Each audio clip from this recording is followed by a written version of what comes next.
एक बार फिर से स्वागत है आप सभी लोगों का मेरे चैनल रागनी सिंह में।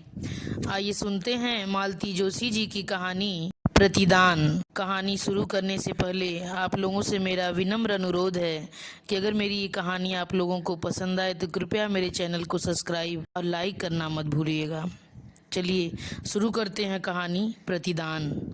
अम्मा, आज पूर्णमासी है, तुम कुछ करने के लिए कह रही थी ना? क्या सचमुच आज पूर्णमासी है? हाँ, तुम्हें अब क्या तिथियां भी याद नहीं रहती अम्मा? नहीं रे, सोच रही हूँ कि 1 महीना हो गया और उस दिन सोच रही थी कि उसके बिना एक दिन भी नहीं जी सकूंगी। अम्मा, इसके बाद कान तो कुछ सुन नहीं सके, पर मेरी कल्पना की आंखों ने देख लिया कि माँ का सिर बेटे के कंधे पर टिका है और दोनों निःशब्द रुदन में डूब गए हैं। मन कैसा कैसा हो आया। मैं भारी कदमों से रसोई की ओर मुड़ गई। दरअसल मैं इनसे एक बहुत ही जरूरी बात कहने गई थी। आज सुबह नहाते समय एक दर्द की लहर शरीर में दौड़ गई थी, वही चिर प्रतीक्षित आशंकित लहर। मैंने सोचा था इनके दफ्तर जाने से पहले नर्सिंग होम चलकर चेक करा लेते तो ठीक था, पर ठीक इसी समय उद्धव का प्रसंग छिड़ जाना मुझे बड़ा अशुभ सा लगा। एक खीज सी हुई मन में। क्या मरने के बाद भी उसका साया हमारी गृहस्थी के ऊपर मंडराता रहेगा? मेरे इस घर में आने से पहले ही उद्धव मेरे जीवन में आ गया था। अपनी सबसे प्यारी साड़ी पहनकर मैं इनके साथ घूमने गई थी। नंदनवन की हरी हरी धूप पर बैठते ही इन्होंने बिना किसी भूमिका के कहना प्रारंभ कर दिया था। संध्या, शादी से पहले मैं अपने घर का चित्र तुम्हारे सामने रखना चाहता हूँ। मेरा बहुत छोटा सा परिवार है। माँ है जिन्होंने लाख मुसीबतें झेलकर मुझे इस काबिल बनाया है। दूसरा है उद्धव, मेरा छोटा भाई। 15 वर्ष की कच्ची उम्र में ही बस दुर्घटना में उसके दोनों पैर बेकार हो गए हैं। 5 वर्षों से वह बिस्तर पर है। यहाँ इनकी आंखें भर आई थीं। मेरे और अम्मा के आधे प्राण उसी में बसे हैं। मुझे ऐसी पत्नी चाहिए जो मेरी इन जिम्मेदारियों को खुशी खुशी बांट सके। तुमसे हो सकेगा यह सब? इन्होंने प्रश्न भरी आंखों से मुझे देखा था। इनके करुण सम्मोहन ने मुझे बांध लिया और उस अनजान अपंग युवक के प्रति मन ममता से भर उठा। यह तो उसी दिन जान गई कि इनके अंदर का पुत्र और भाई इन पर सदा हावी रहेगा। तब तो इसी बात पर मुग्ध होकर अंतर्मन से इन्हें वर लिया था और अपने मानस में राम और लक्ष्मण के साथ नित्य नए विनोद की कल्पना में विवाह की तिथि को जोड़ती रही। शादी इनके ताऊजी के यहाँ हुई। इस खुशी के मौके पर भी माँ जी ने अपने बीमार बेटे का साथ नहीं छोड़ा और मेरे मन में उनका आसन और ऊंचा उठ गया। लोकाचार जैसे तैसे निपटा कर हम लोग पहली बार आए थे। वह दिन आज भी भूलता नहीं है। पड़ोसी गिरजा बाबू स्टेशन पर हमें लेने आए थे। उन्होंने बताया कि नई भाभी को लेकर उद्धव के आनंद और उत्कंठा की सीमा नहीं रही। माँ जी के पीछे पड़कर उसने पूरे मकान की सफेदी करवाई है। शादी की रात मोहल्ले की औरतों को बुलाकर जग्गा भी करवाया है। बंधनवार उसने खुद अपने हाथों बनाए हैं। तांगा रुकते ही मैंने देखा बंधनवारों से सजा लिपा पुता घर अपनी समस्त दिनहीनता लिए सामने खड़ा था। भाग के थपेड़ों के बीच 2 अनाथ बालकों के साथ जिंदगी की राह पर चलने वाली माँ जी का प्रतीक सा ही लगा वह मुझे। दरवाजे पर संभवतः पड़ोस की किसी सुहागिन ने हम लोगों की आरती उतारी। वही मुझे भीतर ले गई। घर में घुसते ही यह कोने में लगे पलंग की ओर लपके और भैया की पुकार के साथ दोनों एक दूसरे से लिपट गए। किसी रामलीला में देखे भरत मिलाप का दृश्य मेरी आंखों के सामने सजीव हो उठा। फिर उन्होंने मुझे खींचकर उसके सामने खड़ा कर दिया और कहा, देख अपनी भाभी तो देख, बोल पसंद आई कि नहीं? भाभी कहते हुए उसने मेरे दोनों हाथ पकड़ लिए। उस स्पर्श से सिहर कर मैंने अपनी लज्जानत आंखें उठाकर ऊपर देखा। मेरी कल्पना का उद्धव यह नहीं था। मेरी कल्पना का उद्धव सिनेमा और उपन्यासों का मरीज था। लाख कष्टों के बावजूद जिसके चेहरे की कांति अक्षय रहती है, वेदना और यंत्रणा जिसे और आकर्षक बना देती हैं। मेरे सामने जो उद्धव था वह यथार्थ का उद्धव था। किशोरावस्था में ही अपंग हो जाने के कारण वह बुझसा गया था। अपनी व्यवस्था की पीड़ा और कर्मठता का एहसास अभाव में पले उसे कंकाल प्राय चेहरे को और भी कठोर बना गया था। हृदय से न सही, पर उसे अपनी समस्त आंतरिकता के साथ मैं ग्रहण न कर सकी। अपनी कल्पना का यह विद्रूप मुझसे सहा नहीं गया। एक वत्सल सीता, एक फ्लोरेंस नाइटिंगेल और विभाव से पूर्व ही विलीन हो गई। पता नहीं किस संवेदन शक्ति से उसने मेरे मन को पढ़ लिया और मेरे हाथों को थामने वाले उसके हाथों की गर्मी धीरे धीरे लुप्त हो गई। उसने मेरे हाथ छोड़ दिए। मुझे लिटा दो अम्मा, मैं बहुत थक गया हूँ, कहकर उसने आंखें मूंद लीं। उसकी इस आवाज़ पर पता नहीं कहाँ से माँ जी निकल आईं और उन्होंने उसे लिटा दिया। इनका इशारा पाकर मैंने उनके पांव छुए, पर सिर पर जरा सा हाथ रख देने के अतिरिक्त उनके मुंह से आशीर्वाद के दो शब्द भी न निकले। एक जबरदस्त अपेक्षा भंग का वातावरण घर में छा गया था। हम सबके सब अपने कपूर की भांति उड़ गए थे। मुझसे इस बारे में कभी भी किसी ने कुछ नहीं कहा। मैं हमेशा सफाई देने के लिए छटपटाती रही, पर बिना अभियोग के सफाई कैसी। पम्मी के जन्म के बाद बस इन्होंने इतना कहा था, एक बार इसे अम्मा को दिखा लाते। इस बार घर जाने पर मैंने अपने मधुर व्यवहार से माँ जी के मन को मोह लिया। पम्मी तो जैसे उनके गले का हार बन गई थी। अपनी पिछली भूलों का प्रायश्चित करने के लिए कृत संकल्प में माँ जी को साथ ले चलने के उपाय कर रही थी। मुझे मालूम था कि इनके मन में हमेशा यह इच्छा रही है। बंगले के उस सुनिश्चित कोने की तरह इनके मन का कोना भी खाली खाली रहता था। यह भी मैं जानती थी, इसलिए उद्धव को भी इस बार मैंने शिकायत का मौका नहीं दिया। उसने कभी कोई उत्सुकता नहीं दिखाई। बीमार व्यक्तियों का अहम वैसे भी भारी होता है, पर मैं अपने कर्तव्य बोध से सब कुछ कर रही थी।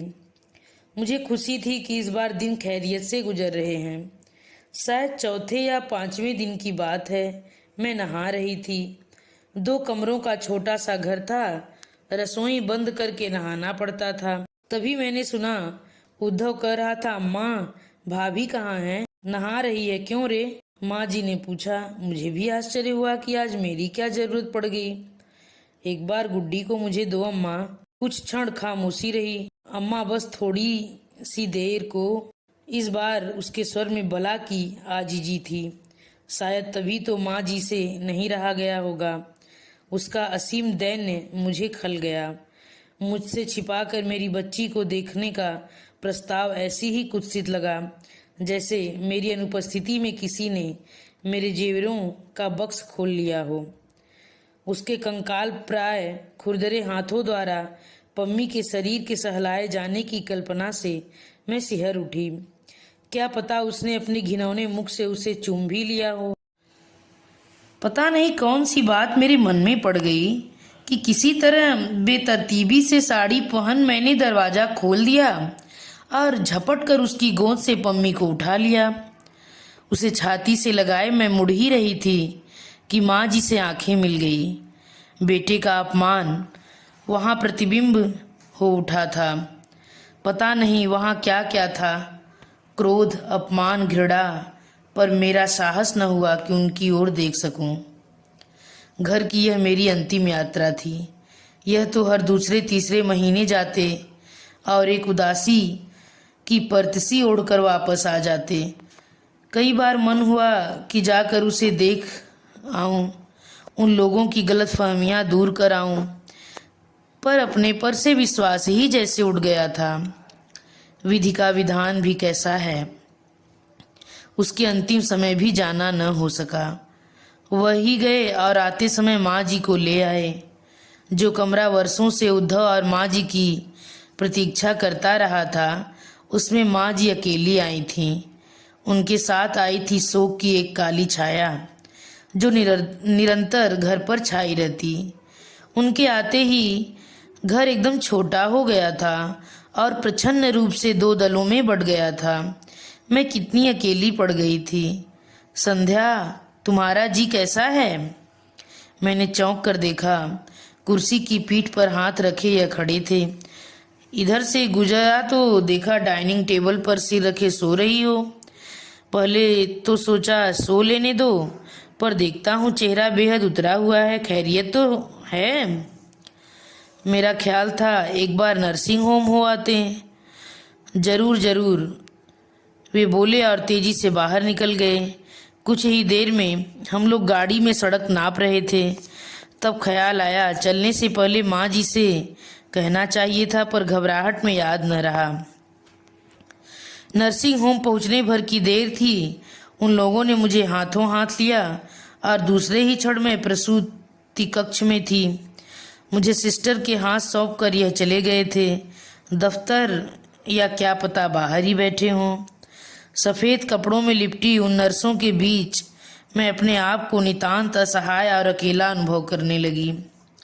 पम्मी के समय की यादें अपनी सारी वहशत के साथ मुझ पर हावी हो गईं और मेरा दम घुटने लगा। उसी समय दरवाज़ा खुला और डॉक्टर अलका रानी ने कहा, मिसेस श्रीधर, आपकी सास आई हैं? मैंने देखा माँ जी अपराधी सी मुद्रा में सिरहाने खड़ी हैं। मुझसे रहा नहीं गया। बिटिया दुलारी को साथ लेकर चली आई। ठीक है, मैंने कहा। मुझे बड़ी शर्म आ रही थी। घर से निकलते समय इनसे कहकर भी नहीं आ सकी थी। उसी समय दर्द की एक लहर उठी और मैंने ओ माँ कहकर माँ जी के दोनों हाथ पकड़ लिए। पीड़ा के वे क्षण बीत जाने पर मुझे याद रहा कि वे दुबले खुरदरे हाथ अजीब सी ममता से भीगे हुए थे।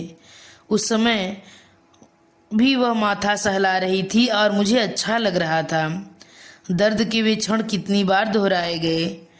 माँ जी हर बार मेरे साथ पसीने से नहा आती थीं, मानो मेरी पीड़ा को वह अड़ू अड़ू के साथ अनुभव कर रही थीं। डॉक्टर ने 2-3 बार आदर से, फिर कुछ रुखाई से उनसे धीरज रखने के लिए कहा। एक बार तो दबी जबान से बाहर बैठने का भी अनुरोध किया, पर मैं उन्हें दृढ़ता से पकड़े रही। उन भावविहीन चेहरों के बीच उन्हीं का चेहरा तो था जो मेरी वेदना से विह्वल हो रहा था। मेरी पीड़ा को एक अकेली वही तो समझ रही थी, क्योंकि सृजन की यह पीर उन्होंने भी सही थी। फिर एक अजीब सा विचार मन में आया। जिसे इतनी पीड़ा के साथ जन्म दिया गया हो, उसे अपने ही आंखों के सामने तिल तिल कर मृत्यु के मुख में जाते देखना कितना दुख देता होगा, किस तरह सहा होगा उन्होंने उसे।